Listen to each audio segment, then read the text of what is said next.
Welcome into the 25th edition of College Football Smothered and Covered. My name's Barrett Salee. As you can see, we are back. We are live. We are in the home studio for the 25th episode of the revamped edition of College Football Smothered and Covered. Yes, it is 5:30 in the afternoon on a Friday afternoon. Not the best time to go live, not the best time to produce a podcast. But what do we say on the show all the time? We're here for you, the college football fan. We're all one part of a greater ecosystem. If you're listening to Pate, if you're listening to Piquel, if you're listening to Bratton, whatever, we are here to deliver you great content, great discussion, and great college football news wherever you are. It's the most undercovered sport on the planet, and that's why I'm sitting here 5:30 an hour after I got back from the airport after sitting on a tarmac for 2 hours in Orlando, talking a little bit about college football. So obviously there's a reason that we're doing this right now. And the reason is the College Football Playoff Board of Managers keep trying to screw things up. However, things are starting to work. Our fight here on College Football Smothered and Covered seems to be working. So we're going to talk a lot about what that means. We'll also talk a little bit about Chip Kelly and some of his comments, I should say, after joining the Ohio State staff. If you have comments, we are doing this live, so feel free to drop them in the chat. I will do my best to answer them rapid fire style after we kind of get through some content breaks and things like that. But don't forget to go to breakingt.com/smothered and covered, breakingt.com/smothered and covered. A great shirt right here from Breaking T. There's only one Death Valley. Is that a shot at Clemson? Yeah, it kind of is. But LSU fans, you can have this shirt. Go to breakingt.com/smothered and covered, and you'll be able to see it. You'll be able to buy it. Lots of different LSU content, lots of different shirts for all of the college football fans around the world, and a lot of NIL content as well. If you like a player, check breakingt.com. They might have some officially licensed content, NIL content with that player. I know Tennessee fans, you love Nico Iamaleava. A lot of Nico shirts out there as well. So go to breakingt.com/smothered and covered. Also, you know me, I'm a Braves fan. If you want to go get ready for the Braves season, for the Major League Baseball season, go to breakingt.com/Barrett. I just saw Crime Dog Fred McGriff shirt pop, as well as a Glavin shirt. Could be seeing Chipper, could be seeing Andrew as well. So breakingt.com/smothered and covered, breakingt.com/Barrett. The College Football Board of Managers, your pressure. If you've listened to the show, you know how I feel about the people that run this sport. The people that run this sport, specifically the people who run the meaningful postseason, they hate you. They don't like you. And through all of this talk, through all of the things they've been going through in terms of expanding the postseason to 14 teams before the 12-team event even starts, what don't they mention? They don't mention worth. They don't mention excellence. They don't even mention settling it on the field. They talk about money. They talk about governance. And they talk about access. And here we are on a Friday afternoon. You still get a lot of the same stuff from the stories that are out there from people like Heather Dinich and Ross Dellinger, both of whom do a tremendous job covering the administrative side of this sport. So if you missed this afternoon, now I didn't because I was stuck on a tarmac for 2 hours in Orlando coming back from Disney World. So let me tell you how much fun that was. So I'm in a little bit of a bad mood. That's why. But saw a lot of this stuff pop while I was sitting there in the airplane. And look, there are a couple things from these meetings that stand out first. And this is the big thing. And I want you to really, really focus on this. And this is from Ross over at Yahoo. The concept of the Big Ten and the SEC holding exclusive rights over the two first-round buys in a 14 format has received enough pushback that many expect it to be tabled. Not the playoff itself, not the expanded playoff, but the Big Ten and the SEC holding exclusive rights over those first-round buys. It's starting to work. Our pressure, our pushback is starting to work. Now, Are those decisions, and is that pushback being felt by the public? No. What's really happening is that the ACC, the Big 12, and the lesser conferences, they're all kind of sitting around going, wait, whoa, whoa, whoa, whoa, whoa. We're cooking Thanksgiving dinner too. You're not going to bring us the pecan pie, the warm pecan pie with cookie dough ice cream on top melting. You're not going to bring us that. We're helping you expand this playoff to 14 teams. And the pushback, I think, is immense. It's enough for them to sit back and say, you know what? We can't do this.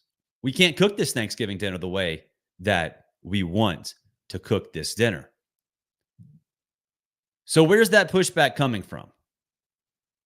Like, what's the foundation for this pushback? Well, it's you and me.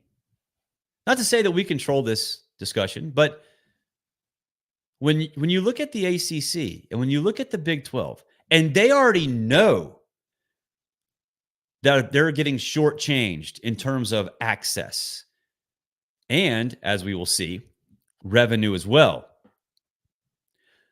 What do you think happens when they hear from every single administrator in their conference, every single fan base goes into uproar saying, whoa, what about us? What about us?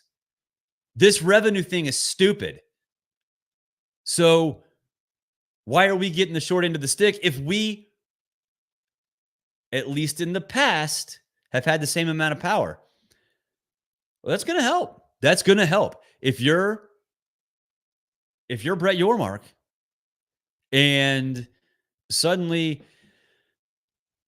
I don't know, a couple of powerful Oklahoma State power brokers or Deion Sanders, since Colorado's coming into the conference, come to you and say, hey, you know what?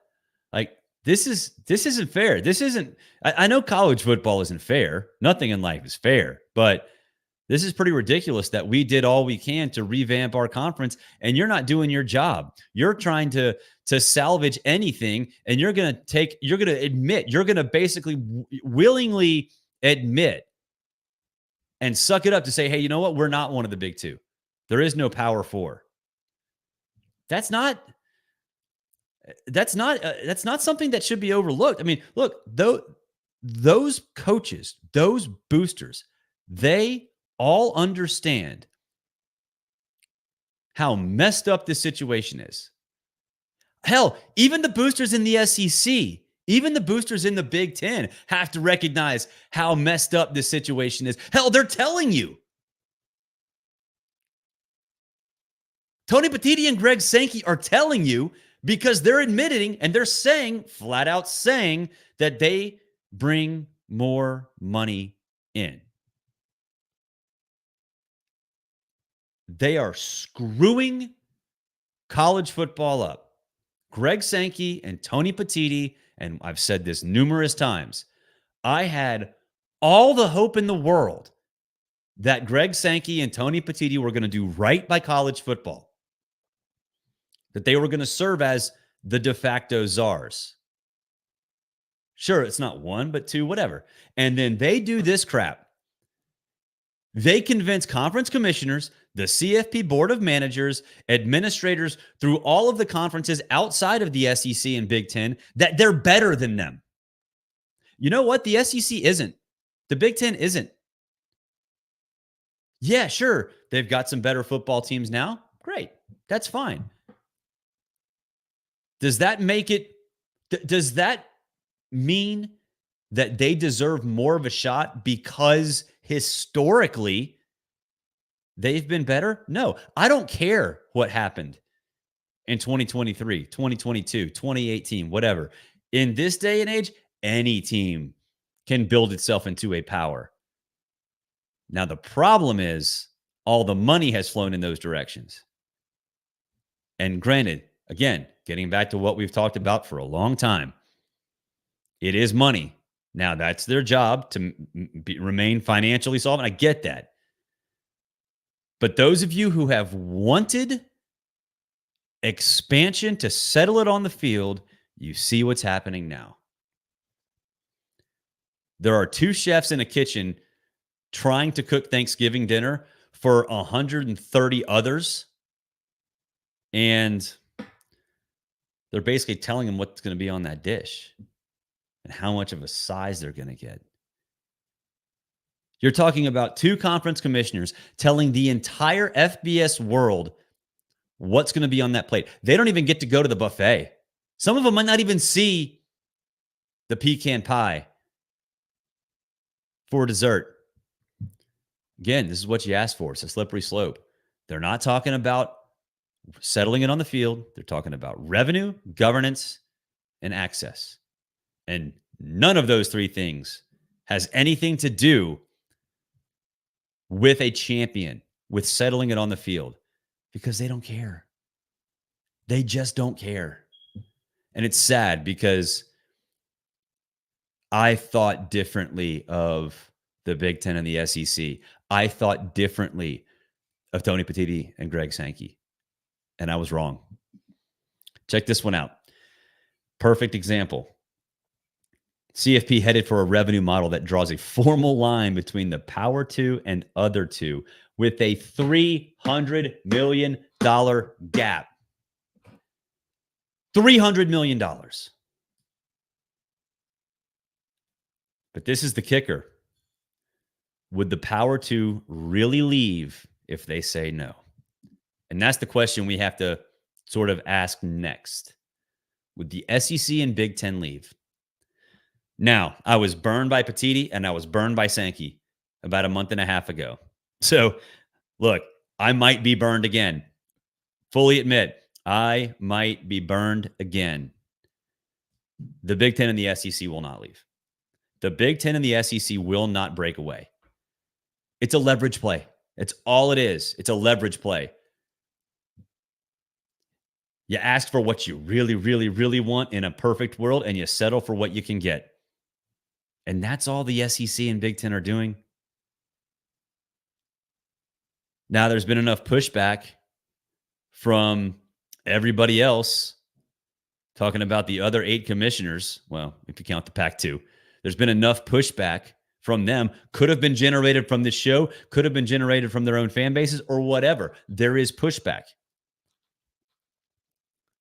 So they're going to threaten that again. Just you watch. Just you watch. I bet you next week, you're going to see a bunch of stories, anonymous sources that say this is really happening. The SEC and Big Ten are going to leave. Do not believe it. Do not believe it because it's not real. They're not going to leave. What they're going to try to do then is they're going to try to set themselves up in a position of power again, because clearly they have lost a little bit of power in these negotiations. I mean, that's clear as day right now. They're going to try to get that upper hand again. It's like Seinfeld. Who has the hand? I've got hand. Right? So expect a lot of that next week. What really they're trying to do, what's going to end up happening, is that they're probably going to end up settling on this ridiculous exclusive automatic bids proposal, exclusive bids for the Big Ten and the SEC, more access. Hate that word, access for the SEC and Big Ten. But like we said earlier in the show, the pressure is starting to work. The pressure is starting to work. But we have to keep it up. We have to let it be known, whether you're on X or TikTok, whatever, or just even if you have the phone number of your athletic director, we have to make it known that this is not what college football is supposed to be. We are supposed to crown a champion. We are not supposed to crown the best of a certain specific set of teams that have selfish conference commissioners. That's not what it's about. Now, we've gone down the slippery slope of access. There's not much we can do about that now. Can't put that toothpaste back in the tube. Just can't do it. But the pressure exists. So we'll see if that changes. Let's hit the comments real quick. Brandon Dodson, preach, Barrett. The BCS was right all along. It was, Brandon. It was. The BCS was a great system. And as I've said multiple times, it got it right every single year. Now, I know Auburn fans will sit back and say, whoa, what about 2004? Well, as an Auburn fan growing up, a season ticket holder growing up, an alum, a man with Auburn friends all over the place who I just want to see happy. I don't care who wins, but if they're happy, I'm happy. So if Auburn wins, yeah, good. They're going to be happier. I can actually hang out with them and not be miserable. That's awesome. But the BCS got it right. Even that year, it got it right. You didn't hear meaningful and meaningless in the BCS era. Everything mattered. Everything mattered. Bowl games mattered. Individual success mattered. Seasons coming out of nowhere. Robert Griffin III mattered. Do you think we'd have really been... Okay, here's what. Would Robert Griffin III have won the Heisman Trophy in 2011 in the non-BCS era? Assuming Baylor was not in the mix for the 4-team college football playoff? Nope. I firmly believe that. He would have deserved it. But with all the focus on the playoff, you wouldn't have appreciated that season as much as you did. So the BCS had it right. You had meaningful, meaningless. Those weren't even in the discussion. And it was awesome. So yes, Brandon, they got it right. Sidelines, Texas State, let them go. The Big 12, ACC, Pac-2, and the G5 can be where the real college football is. No thanks to letting the Big 10 and SEC having more auto bids. I'm with you on no thanks for the BCS and or for the auto bids. The ACC, Big 12, Pac-2, and G5, if they were to break away, then you'd kind of be talking about the USFL and NFL back. I mean, I'm dating myself here. Look, honestly, I don't even remember this except for that Herschel Walker got drafted by the USFL and played there. You'd kind of have that, and obviously, look what happened to the USFL, the first edition, not the one that was 3-4 years ago. That's what it would turn into. Could that be a spring league? I don't know. Whatever. But I don't think that would happen. But the auto bids thing, fully with you. All right, check this one out. This is another one from Ross. This made me chuckle. Honestly, this made me chuckle because when you see this, I mean, it makes my head hurt. Not Ross. I love Ross. I went to Auburn, so math is not my strong suit. They barely taught us that. But look at how ridiculous this is. Multiple variations: a 3-3-2-2, 1 + 3, a 2-2, 1-1, 1 + 7, and a 5 + 9. I mean, seriously? The one that makes sense out of this is probably the 5-9, 5 highest ranked conference champions and a 9 at large. But think about what we've done now. We've gone from top 4 in a subjective boardroom, which I'm loving a lot more now. I hated it when it started, but I'm clearly love it a lot more now because of what it led to.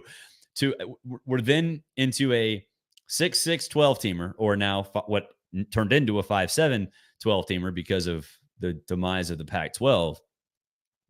And now we're into potentially a 14-team one that has what looks like, I don't know, second-year college math attached to it. Honestly, of all the things we talk about, I'm going to leave this tweet up. Of all the things we talk about, this just encapsulates how stupid this whole thing is. It makes my head hurt. I mean, this is how ridiculous. You have to have different formats of 6 and 7 digits to figure out who the national champion is. And why? Because they don't care who the national champion is. Because all those numbers do is provide access. And access, it sucks joy out of the season. Access sucks joy out of the season. Because when you watch the regular season of college football, you can enjoy everything. If you want to focus on the playoff, fine. It gets force-fed down your throat, and it sucks. And general fans out there, casual fans, they eat it up. Those college football loyalists like myself, we focus on other things as well, and we love that part. But if you're going to have a postseason like that, I mean, you're taking the entire regular season and saying, look, it doesn't matter. So I hate that. I hate that. But here we are. It's a slippery slope. It's the slippery slope we warned you about. We warned you about this, and yet nobody seemed to listen. But here we are. Remember to go to breakingt.com/smothered and covered. breakingt.com/smothered and covered. I'm showing you this Death Valley one because there was a tweet that I saw when I was at Epcot yesterday before flying back to Atlanta. It was a picture of Brian Kelly, and it said, "What has this man done to be elite?" And I responded like, "Well, he won close to 300 games, lost only just over 100, and has been successful everywhere he goes." That's why. But part of the reason is Death Valley is a difficult place to play. So go to breakingt.com/smothered and covered. You can get this one. If you're a fan of somebody else other than LSU, definitely take a look because they've got all kinds of shirts. breakingt.com/smothered and covered. Wear the moment. All right. Last thing, now that we've gotten all of the college football rant out of the way, I neglected to talk about this 2 days ago when I did the audio only version from from Disney World. Chip Kelly going from UCLA as the head coach with the Bruins to the offensive coordinator at Ohio State. It made a lot of waves, right? And I think it's probably become the sort of centerpiece, the focal point of a larger discussion about the coaching calendar and lives that coaches live now. And I want to contrast it with something I talked about with an assistant coach earlier this week, where when you're an assistant and you're going somewhere new, you can only really achieve success, work-life balance, get the pacing right, things like that, if you go to a school that has an established CEO. Treat it like a business, right? And I hate bureaucracies. I hate all this stuff, but it's totally true. If you have a leader that runs a business the right way, then you're going to find success. And that's what I think Chip Kelly's running into. Talking to some folks out west, UCLA was a mess from an organizational standpoint. It was a mess, not having anything to do with football, just responsibility-wise, when you take vacations, when you're expected to be back in the office, what you're allowed to do when you're not at the office, things like that. I heard UCLA, I've talked to many folks, UCLA was a mess in that department. Ohio State is not. And this coach I was talking to earlier this week is not associated with UCLA or Ohio State, but made a really clear point that when you let a coach build his program, more or less build his corporate structure, you have to give it a couple years. And Ryan Day has done that. And there are other schools around there too. Nick Saban, Alabama, they knew exactly what they could do, when they could do it, why they could do it. Not talking football, like general responsibilities. Because we all need that. We don't want to live in a free-for-all where we have no idea what's expected of us at work. Now Chip Kelly knows, because I don't think Chip Kelly could do that anymore. I think he was sick of it. So basically he said, look, guys, I'm out. I'm doing something different. So I think he can succeed there. But I think it goes to a larger conversation about what makes a good coach and a bad coach. You look at how Kirby Smart organized Georgia when he got there. Yeah, it took him a year to sort of find his stride in terms of how he operates as a head coach. The next season, they go to the national championship game. Down at Florida, I don't think Billy Napier's done that. I think Billy Napier is still trying to figure out how to structure his corporation. And as a result, you got coaches leaving, you got coaches staying, you got players not understanding the responsibility. And it all leads to mediocrity. I think that might have been where UCLA was headed in a new look Big Ten. I think that's where Florida might be going. So not only is it an idea of, hey, coaches don't want to deal with this crap anymore. They don't want the responsibilities that have evolved that they were not prepared for going into the season, going into their careers. But I'm happy for Chip. I can't wait to see what happens there at Ohio State. But just two things kind of popped in my head when I saw those quotes a couple days ago from Chip Kelly. So organizationally, keep an eye on which programs give their coaches time and what they're allowed to do with that time. Because there has to be synergy between the AD and the coach. But younger coaches need to find a way to learn from their mistakes and learn from them quickly and operate a corporation as a corporation and not a football program. That'll do it for this edition of College Football Smothered and Covered. Appreciate you checking out the show. Yes, it is a Friday afternoon. Yes, that's not exactly the right time to be doing this, but like I said, got back from Disney World after a 2-hour stay, 2-hour wait on the tarmac in Orlando. A lot going on. I spent plenty of time scrolling through my phone, waiting for the weather to clear here in Atlanta so we can get in the air. But yeah, you guys enjoy your weekend. No weekend feast this weekend because we have sort of been sporadic in terms of when we actually are posting these podcasts. But I promise you, next week we will be back to a full go. Every weekday, we'll be here for you. Enjoy your weekend, everybody. If something does break, we'll pop. But until then, I'll talk to you Monday.